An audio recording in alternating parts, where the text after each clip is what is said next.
Hey, sports porchers! It's your hockey Jesus, and I'm back with Game 14, Pittsburgh Penguins at the New York Islanders. Well, people of Pittsburgh, fans of hockey everywhere, I've got some bad news for you. The Pittsburgh Penguins tonight lose in a shootout. They lose 4-3 tonight in a shootout on the Isle to start their three-game road trip. And I'll tell you, this one was very bitterly disappointing for a lot of reasons. One is the dreaded 2-goal lead going into the third or playing into the third. The Penguins just can't seem to hold on to these games. And I don't know why it is. It's really driving me kind of crazy. They really got to find a way to hold on to these leads. Let's go over the game a little bit by little bit here. The first period was pretty much a game. Penguins come out, they give up a penalty right away. They kill it off, which is good, but they get behind in shots, and then they come storming back, take a 13-7 shot lead going into the end of the first with a 0-0 score. By the way, the 0-0 score is the most popular score for the Penguins at the end of the first. They do it a lot. There's not really a lot of early scoring with this Pittsburgh Penguins team. I guess that's okay. I mean, there's really no big deal about that. What really counts is the second and clearly the third period is the most important period in hockey. Pittsburgh Penguins do come storming back though. They get the goal, go up 1-0. Sid gets it. Patrick Waugh is really kind of thought that was not a goal. He was really pissed about it for a little while there. I thought he kind of lost his composure a little bit, but there was no evidence. They really can't overturn it if there's no evidence, even if it does look like it probably was a problem. That it maybe probably wasn't a goal offside. That's such a weird play when it happens like that. But Penguins keep the goal, and then they give up another goal, and It's tied 1-1. But then our buddy Evgeny Malkin, he gets a power play goal on just a rocket of a shot.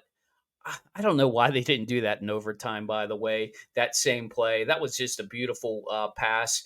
Gino with a laser beam right through the legs of Sorokin.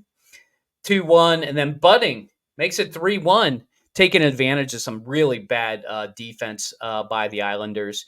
And that's one thing I think the Penguins didn't do enough of tonight. They did not take advantage of the fact that Barzell and Duclair and Pellick all not playing tonight. These are the kinds of games the Pittsburgh Penguins have to win when you're playing against a team that you're pretty evenly matched with, and they're down a little bit. You want to stomp on teams like that. They didn't do that.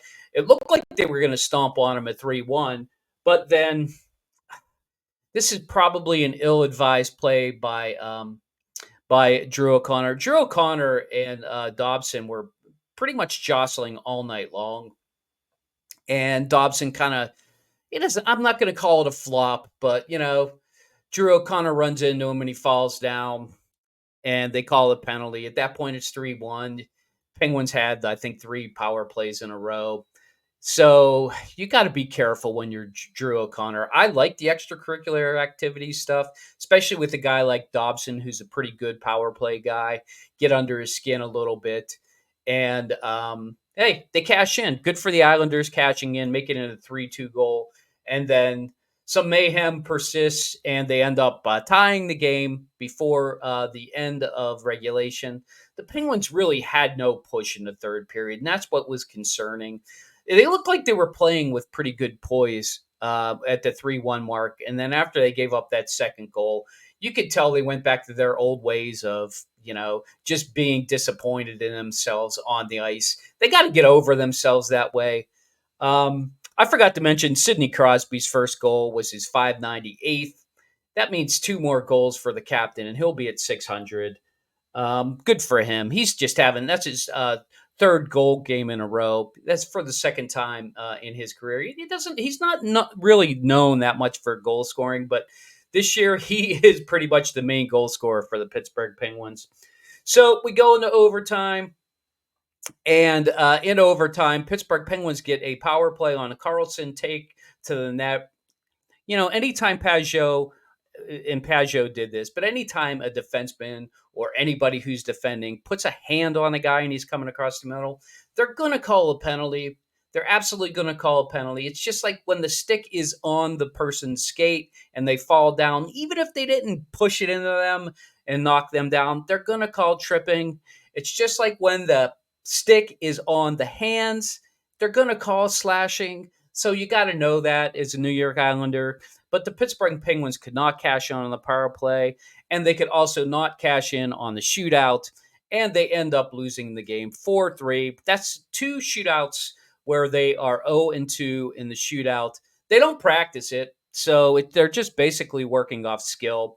I think that's a dumb idea. I never understood why you don't practice the shootout.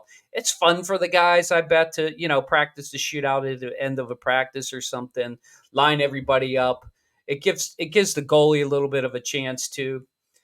There were a lot of reasons why the Penguins lost this game, but I'm only going to name a few. And here's the problem: they only needed one of these things to win this game tonight. Ned was okay tonight, but if he was just a little bit better, made a couple key saves, there weren't a lot of high danger opportunities for the Islanders tonight, but they cashed in on all of them. If Ned just keeps one of those out, they win. The PK, if they could have gotten that stop on the penalty kill, they would have won the game. And Letang, he had a game that was really unforgettable. It's definitely a game where Chris Letang is going to go back and hopefully he rebounds from it when they play again. Who do they have up next? Let's look at the handy dandy schedule. It looks like they got Carolina coming up next. Oh my. This was the game they were supposed to win. Now they got back-to-back games at Carolina, and oh my goodness, I'm losing my mind. At Carolina and at Washington, they play Thursday and Friday night, back-to-back nights. So I guess you'll probably see Bloomquist in one of those. My guess is you'll probably see Bloomquist play against Carolina, and probably his last start before they send him back down. Jari's on his way back up for sure. And Ned probably gets the rebound chance against the Washington Capitals on Friday night. So tonight, the Pittsburgh Penguins lose. Hey, they got a loser point. Loser point. My favorite word to say in hockey, loser point. I hate the loser point. That's why we don't say, the blah, blah in one, blah, blah in two. It's just 5-9. They lost the game. They're 5-9. They got 12 points on the season. Actually, they increased their projected points total to the year for between 70 and 71 by getting that loser point. That's the problem with the Penguins. They need to be in the 80s, 85 if they want to be thinking about getting a playoff spot, but they didn't tonight. So what could I say? Let's go, Pens. Let's get back at them Thursday night in Carolina. I will see you then.